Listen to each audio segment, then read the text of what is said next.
Assalamu alaikum wa rahmatullahi wa barakatuh. Dear respected elders, brothers and sisters in Islam, welcome to Lusaka Muslim Youth Organization right here on Lusaka Muslim Youth Podcast.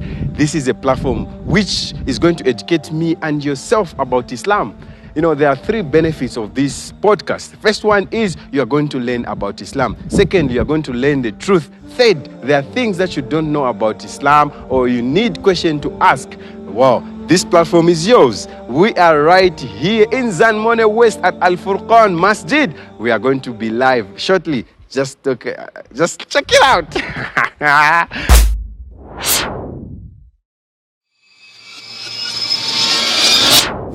Assalamu alaikum wa rahmatullahi wa barakatuh. My dear respected elders, brothers and sisters, welcome to Lusaka Muslim Youth Association right here on Lusaka Muslim Youth Podcast, a platform that will educate myself and yourself about Islam.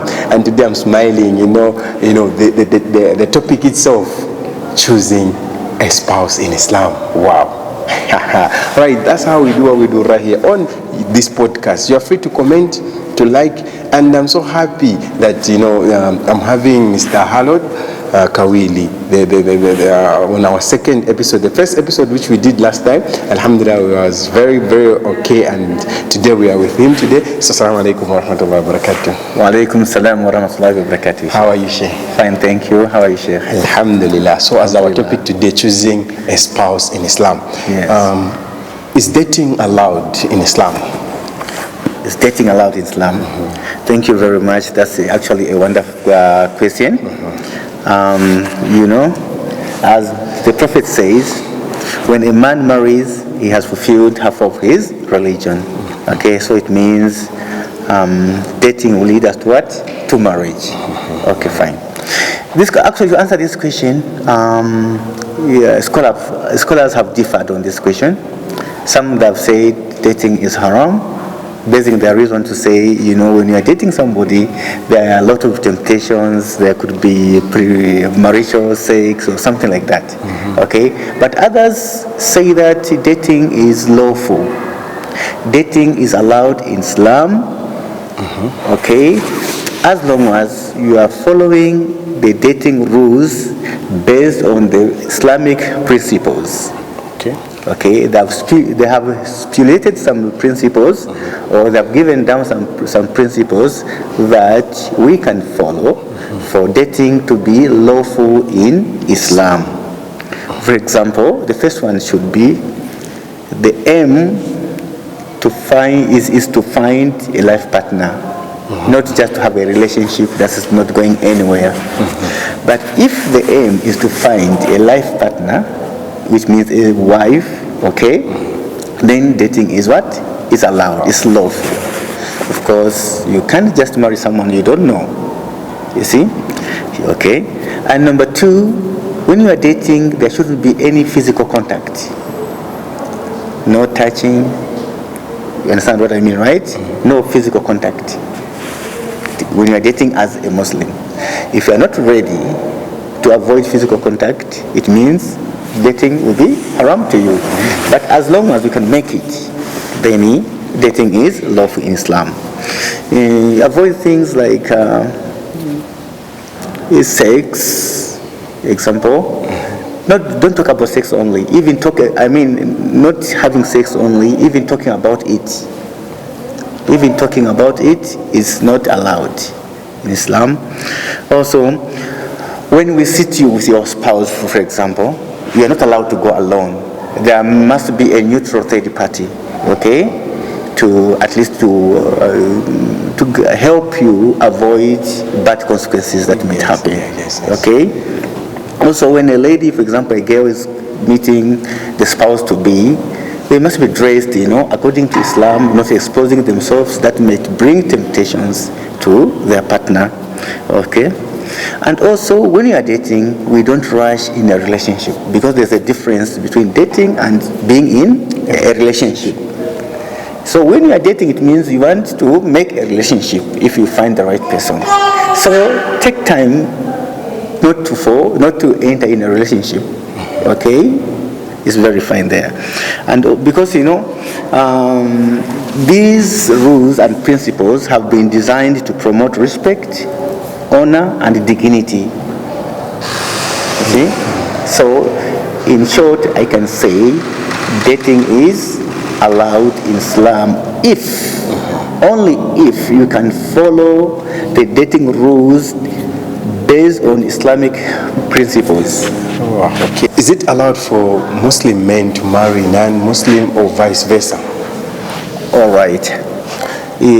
Actually, it's allowed to marry, for a Muslim man to marry a non-Muslim woman, okay, if the lady is from the people of the book, meaning the Jews and the Christians, okay, but we are not allowed to marry from the Hindus and other religions, okay, but it's not allowed for a Muslim woman to marry a non-Muslim. You see, yeah, because as we are taught, ud'u ila sabili rabbika bil hikma wa maw'idat hasana. So, if a man marries a woman, okay, or they marry, who's in charge of the house? The husband, of course. So, if a Muslim man marries a Jew, a Christian, and then he'll be in charge. Perhaps the lady will be a Muslim, or maybe the children themselves, they'll become what? Islam Muslims. But for a Muslim lady to marry a non-Muslim man is totally not allowed in Islam. You see, just look in Surah Ma'idah number 5. I'll just go to the interpretation, okay? Yes. This is whereby we are taught to eat and drink from the people of the book, who are the Jews and the Christians. Also, we can marry from them. So it is totally allowed for a Muslim man to marry a non-Muslim as long as she comes from the Jews or the Christians, because those people, they received some scriptures before us. Yes. Yeah. All right. So now coming to, in line with what we've been talking about, choosing a spouse, you have in a relationship, you know, there's a Muslim man is in a relationship with a certain lady. So they are dating, they're looking forward to get married. Now we find that because of fitna, because of certain reasons that they find that a man has impregnated a woman.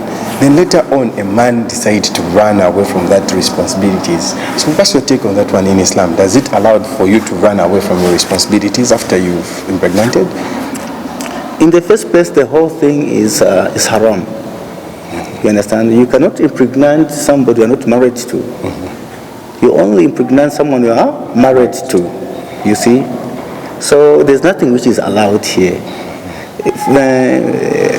Having a relationship doesn't mean that you should, as I mentioned earlier on, or if you are dating somebody, you are not allowed to have physical contact with that lady.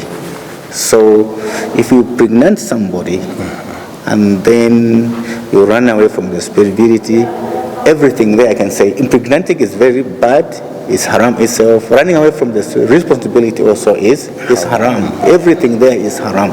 It's not allowed in Islam. In the first place, there shouldn't be something like impregnating somebody. In the first place. Yeah. Because in Islam, there's no sex before marriage.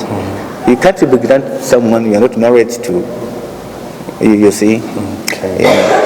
All right, so in 2 minutes then, what best advice can you give to the youths who are watching right here as we are talking about choosing a rightful spouse in Islam? Okay. So my advice to the youth there is, first of all, we have to understand that marriage is something very important because it joins two families, the male side and female side. So it's not just between two of you, no, we have to see the bigger picture there, you see. So my advice is that for you to bring two families together is something big and it's a big responsibility. So you really need to take a very close introspection, make a decision, make sure that you understand what you are doing and you know where you are going. Okay? We have to spend time to understand our partners. You know, we have different attitudes towards different aspects of life. For example, I understand the attitude towards money, towards children, towards the family, and other things. Okay, so as not to have some problems in the long run in marriage. So that's why we find we have some problems in marriage, and some divorces, they occur because we didn't take time to understand our spouses. Just as the Prophet says, when we're choosing a spouse, there are 4 things that we have to do what? To consider. Of course, their beauty, okay? Their hearts or their iman, okay? Their lineage or their families, okay? And also they are wealthy. They are wealthy, okay? But on top of all these things, the most important thing is what? Their heart. You see? So most time we rush for beauty. You see the woman is beautiful, okay? Oh, I found the one because she's beautiful. You don't know what is inside her. You see? Oh, this woman has got maybe she just got money. You understand? This woman has got this. No, we have to look at. We see the whole picture. Okay, she could have money, she could be beautiful, maybe you don't know what is inside them. All right. So it's very important to do what?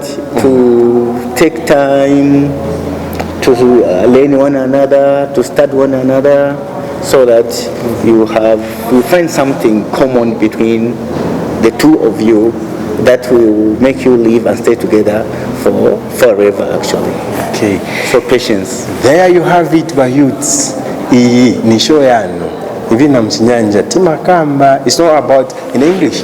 Right, that's how we do what we do right here on Lusaka Youth Muslim Podcast. And I'm your host. My name is Hassan Nathan Kawe.